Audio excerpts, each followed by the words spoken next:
He was working on the outer wall of a building when the rope unexpectedly slipped loose. His body plunged downward at terrifying speed, until, miraculously, the rope jammed and caught him just in time. As Frank clung to the window ledge, trying to catch his breath, he spotted someone rushing away downstairs. That's when it hit him. Someone had tampered with his gear. Wasting no time, he adjusted his harness and rappelled quickly to the ground. He caught up with the man and collided into him, but the weight of Frank's equipment slowed him down. The suspect had a getaway driver waiting and managed to escape. Frank was confused. He had no idea why someone would try to kill him until he remembered his house being broken into a few days earlier. Now it all seemed connected. He tore off his gear and ran home. Thankfully, his pregnant wife was unharmed. Frank finally let out a breath of relief. But what he didn't know was that the Russian man who had tried to sabotage him had just been executed by his own crew. That night, after his wife fell asleep, Frank climbed onto the roof and retrieved a hidden key from one of the chimneys. He figured this key must be what they were after. He stashed it under the sink drainpipe. Just then, his wife walked in.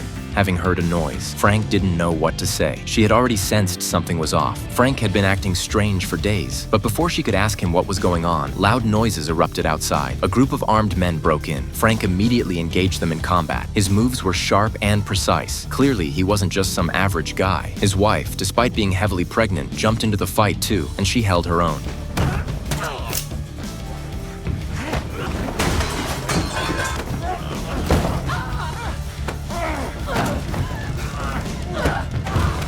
Still, they were outnumbered. The attackers eventually subdued them. They forced a gun into Frank's hands, covering it with his fingerprints, and ordered one of their men to take him away. The rest ransacked the house, but found nothing of value. The leader, a man called Old White, began to lose patience. He threatened Frank, saying that if he didn't give up what they were after, tomorrow's headline would read, "Husband shoots and kills 8-month pregnant wife." He even removed his mask to show he meant business. But Frank knew better. Giving in would only mean certain death, so he kept his mouth shut. Frustrated, Old White ordered Phase 2. His men connected Frank's phone to a laptop, using a hacker's tools to disable its signal tracking. Then they held Frank down on the couch. Right in front of his eyes, they injected his wife with an unknown substance.